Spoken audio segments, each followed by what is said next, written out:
Նայեք սիրելի հավատքի ժողովուրդ, քրիստոնյա ժողովուրդ, Աստծո ժողովուրդ։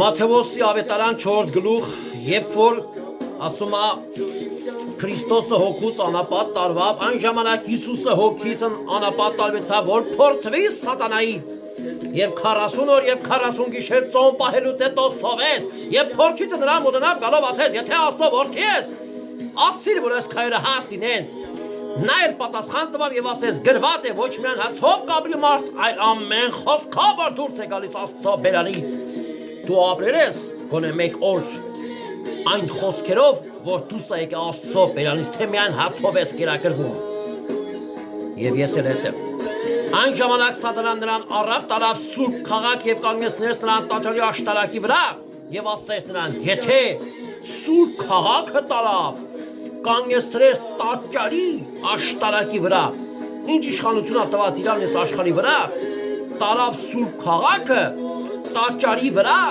աշտարակի վրա կանգնեցրեց եւ ասաց. եթե այստեղից վայր ընկնես, Աստծո որդի ես, քեզ վայր գցիր, որտեղ գրված է, թե իր ռեշտագին գրամային քեզ համար եւ ձեռքերի վրա բարձրացնեն քեզ, որ քո ոտքը քարին չդպչես։ Երբեք Հիսուսն նրան ասեց. դարձյալ գրված է, թե մի փորձի Տիրոջը քո Աստծուն։ Փառք ես Տեր ջան Հիսուսի համար։ Նայեք շարունակությունը ժողովուրդ ջան, ասում է. դարձյալ առավ տարավ նրան սատանան մի շատ բարձր սար եւ ցույց տվավ նրան աշխարհի բոլոր թագավորությունները եւ նրանց բոլոր փառքը եւ ասեց նրան.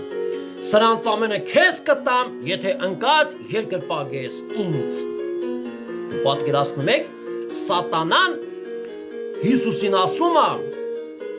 այս աշխարհի բոլոր թագավորությունները եւ բոլոր փառքը քեզի կտամ։ Ուրեմն դա ումն է պատկանում, սատանային է պատկանում։ Հիմա ներկապահին դրա համար էլ ասում է. ես քեզ կտամ, եթե ընկած ինձ երկրպագես։ Դրանից ինչ ենք մենք սովորում, հետևություն վերցնում, որ եթե մենք այս աշխարհի փառքը, թագավորությունը սիրում ենք, ուրեմն մենք ում ենք երկրպագում սատանային։ Դու չես կարա երկու տիրոջ երկրպագես ծառայես, չես կարա եւ աշխարհը վայելես աշխարհի փառքը եւ հետներ Աստծուն ծառայես ու մտածես ու հավատաս, թե դու Աստծո զավակ ես։ Դա խափնվածություն է, ոչ։ Բայց ինչ ասավ Հիսուս այն ժամանակ, ասեց նրան Հիսուսը. դեն գնա սատանա, որտեղ գրված է Տիրոջը քո Աստծուն երկրպագիր եւ միայն նրան պաշտիր։ Այն ժամանակ սատանան թողեց ու փախավ։ Եվ ահա ռեշտակները մոտեցան եւ ծառայում էին նրան. փառք քեզ Տեր ջան, երանի թե